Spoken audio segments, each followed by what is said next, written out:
Good morning, chestnuts. Our learning journey today is going to be based on more of Oliver and the Seawigs. There's going to be quite a lot of listening today because I'm going to be reading quite a bit of the story, and then we're going to be doing a task linked to art, which should be quite fun. So we're going to start today by listening to more of the story. I hope you enjoy it. After Cliff had been striding along for an hour or two, Oliver saw a shape on the sea ahead, then another. They looked like small, stony islands, but he couldn't be certain of that anymore. He pointed the islands out to Iris. "Are they more rambling isles?" The mermaid peered in the direction he was pointing. "I think they were once," she said, "but they've settled down." "What does that mean?" "It means just what it sounds like. Some of them lose the urge to keep wandering. They give up collecting bits and pieces of their seawigs, and once they stop moving, they sort of take root. Silt and sand pile up around their feet, and weeds grow on them, and coral, and there they stay." One of the settled islands was quite close now. Looking down through the waves, Oliver thought he could see its stony face, blurred by weed and masked with barnacles. "Are they dead?" he asked, "or just asleep?" "They're settled," said Iris. "They're just islands now." "I hope Cliff never settles," said Oliver. "I like him rambling about. I wouldn't want him to be just an island." "Oh, don't worry," said Iris, and swished her tail in the rock pool, cleaning the sand from between her scales. "Once he has the water mole on top of him, he'll win for sure. It's completely brilliant." Oliver nodded, hoping she was right. Then a bad thought struck him. "Iris, how can you find your way back to this submarine wreck if you can't even find your way home?" "I can smell it, silly," said Iris. "It's in the very smelly patch of sea. Can't you smell it yet?" Oliver sniffed. Sure enough, there was a scent on the air of green things growing and rotting. Hour after hour, the scent grew stronger, and that afternoon they saw a darkness that lay like a green shadow on the sea ahead. Soon it stretched from horizon to horizon. As they entered its outer fringes, Oliver realized that the whole face of the ocean was clogged with drifting weed. "We must be in the Sargasso Sea," he said excitedly. "Sailors fear it because their ships get becalmed here, and the weed tangles round them and traps them." "No, this is a completely different place," said Iris. "It's called the Sarcastic Sea, and sailors fear it because the weed keep making horrid, hurtful comments about them."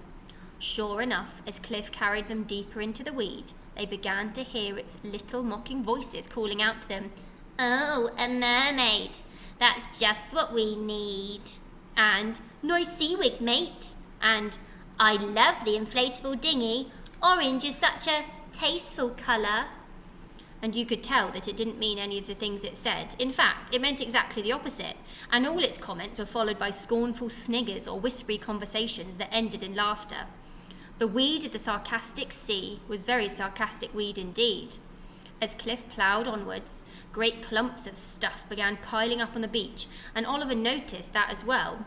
As the little bladders that helped to keep ordinary types of seaweed afloat, its strands were dotted with beady eyes, which all looked witheringly at him. He took out his notebook and made a sketch, knowing that his mum and dad would be interested when he found them. "Oh, nice notebook," said the bit of weed which he was drawing. "I wish I could draw that," said another bit. "Not." But the weeds did not much like being snagged on Cliff's beaches, because once they were out of the waves, Mr. Culpepper stalked around pecking at the tiny crabs and water bugs which lived amongst them. "Oi!"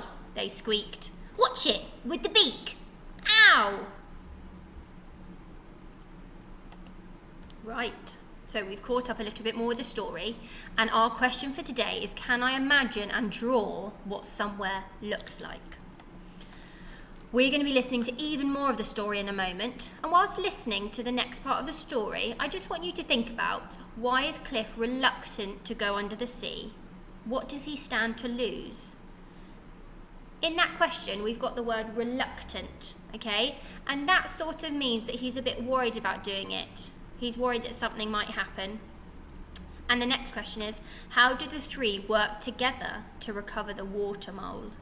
So I want you to think about their friendship and how that's developing whilst you're listening to the next part of the story.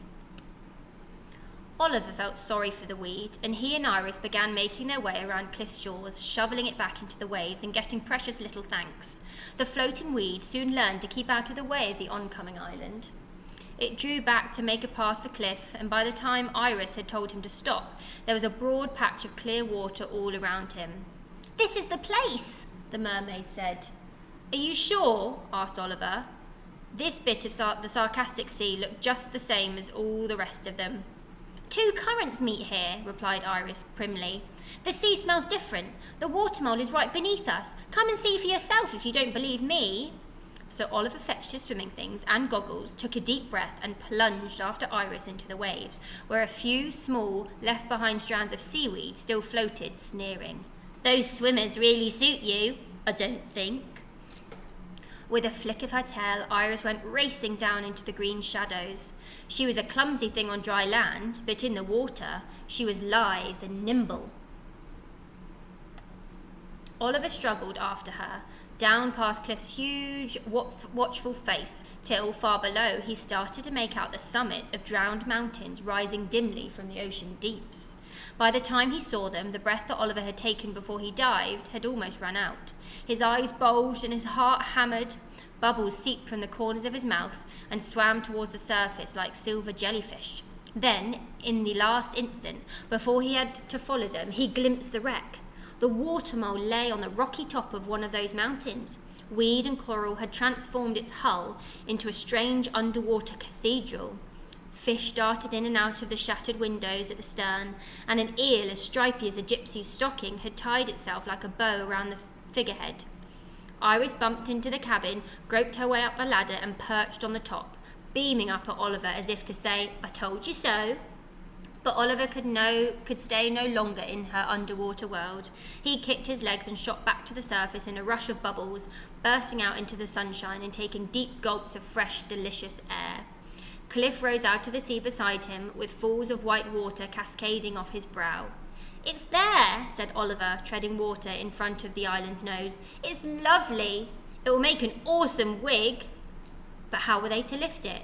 Raising Rex was difficult. Oliver knew that. He'd seen Cliff's clumsy, stony hands. He was afraid they'd crush the water mole to splinters if Cliff simply tried to pick it up. "You must go down to it," he said. Go under the sea," said Cliff, eyes widening. "But what about my sands, my shells, my bits of rope? They'll all wash off if I go under." "And more to the point, what about my nest?" demanded Mr. Culpepper, circling above Oliver's head. "I know," said Oliver. He scrambled back up onto Cliff's beach and quickly gathered anything that looked as if it might float away, including the albatross's nest. He dumped it all into the dinghy and then climbed in with it. Then, while Iris swam about below, directing things, she wasn't much help because her eyesight was even worse underwater than it was above, but she liked to feel important. Cliff knelt down on his gigantic underwater knees and left the waves of the sarcastic sea swirl over his head. Oliver put on his goggles again and hung over the edge of his dinghy with his face in the sea as the waters lifted it. Down in the green gloom far below, he saw Cliff carefully edge his way towards the wreck and glimpsed the flash of Iris's rainbow tail as she circled, gesturing at Cliff to move left a bit, right a bit. "Stop! Come forward!" She didn't realise that she had her back to Cliff. She was actually gesturing at a confused-looking whale, which just happened to be passing. Cliff went right up to the wreck. He nudged it with his head and tugged at it with his stumpy, stony arms. At last it shifted and rolled gently sideways. Oliver jumped up. "That's it!" he hooted. Although Oliver knew the rambling isle couldn't hear him. "You've done it! Now come up!" Cliff settled the weight of the ancient submarine on his head and began to rise, carefully, with swirls of sand glittering in the sea around him. He came up under the dinghy in a great roaring and rushing and bubbling of water and a flopping and floundering of stranded fishes. Most of them were washed back into the sea as Cliff continued to rise and the waters poured off him. Soon there was beach beneath Oliver's dinghy again. On the top of Cliff's head lay the water mole, all wet and startling and shiny in the sunlight. The striped eel had slithered off, and the gilded bowsprit glimmered faintly, pointing at the sky. It was the finest wig an island ever wore. "Yay!" shouted Oliver, jumping out of the dinghy and doing a victory dance among the rocks. "Yay!" said Iris, flopping ashore and wringing out her hair. "Yay!" rumbled Cliff, and "Yay!" called Mr. Culpepper. Only the sarcastic strands of floating weed were unimpressed. "Showy," they complained, still keeping a safe distance from Cliff's shores. "Shipwrecks are so last season." But they were only seaweed, so who cared what they thought? Then Mr. Culpepper, gliding down to perch on the coral-encrusted flagstaff, said suddenly, "What's that?" Oliver turned to look. There behind him on the weedy sea, an island stood. He could not believe that he hadn't noticed it before. It was not really an island, of course. It was another rambling isle, and it had crept out of a nearby fog bank and sneaked up behind Cliff while everyone was distracted by the raising of the submarine. Although Oliver did not recognise it, it was one of the same islands which had been resting in Deepwater Bay the day his parents disappeared. Right, your task for today is we've got one more little bit to listen to, and you're going to listen carefully to the next passage I read and draw what you imagine from what you have heard. You are going to listen to a description of this new island that they have come across, and I want you to draw what it looks like based on what you hear. I'm going to attach a copy of what I read in a minute so you can look back at it when you're doing your task. Here we go.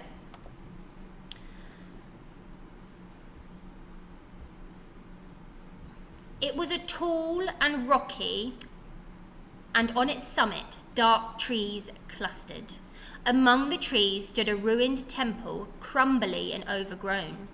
Around the temple towered huge stone heads with empty eyes and open mouths. They looked a bit like the famous statues on Easter Island. In fact, they were where the Easter Islanders had got the idea from, for this rambling isle had passed close to Easter Island long ago. "Remarkable," Oliver's dad had shouted, as the dinghy bounced across the waves of Deepwater Bay. "Polynesian? Pre-Columbian? A whole unknown civilization," declared Oliver's mum, snapping photos of those weird stone heads as the dinghy swept into the island's shadow and circled it, searching for a place to land. There was a beach on the seaward side, a beach of black sand with steps carved into the cliff behind it, winding up past crumbled walls and watchful statues to those intriguing ruins on the summit. Poor foolish crisps. They were so eager to explore that they did not bother dragging their dinghy up above the tide line, which everyone knows is one of the first rules of exploring. They just left it there upon the shining sand and ran up those stairs. Their clicking of their cameras echoed among the ruins, and so did their excited cries, until they reached the ruined temple. It was not quite as ruined as it had looked from sea level. Someone had put a double glazing on its windows, and a chimney poked from the roof, puffing out little circles of wood smoke. "Oh, this island is inhabited," said Oliver's dad, trying not to sound too disappointed, even though he had hoped to be the first person to discover a lost civilization. "But inhabited by whom?" asked his wife, imagining lost tribes, priest kings, and ancient wisdom.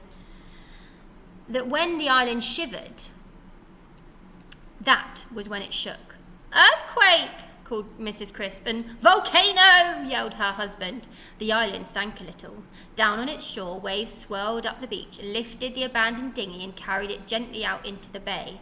And from the open mouths of all those stone heads there came a noise, a rustling, a whispering, a scrabbling, a jostling, a strange, demented jabbering that grew louder and louder as the island started moving out to sea. And now here it stood, a few 100 yards from Cliff, with Oliver staring at it in surprise. So, we've just listening to the story there, and we found out this is the island that Oliver's mum and dad went to. So if I go back to the task, you're going to use all those descriptions that we've just listened to draw what you think this island looks like. I'm really looking forward to see what you come up with, because I know you're all so imaginative and have really good drawing skills. So good luck, and I'll speak to you later.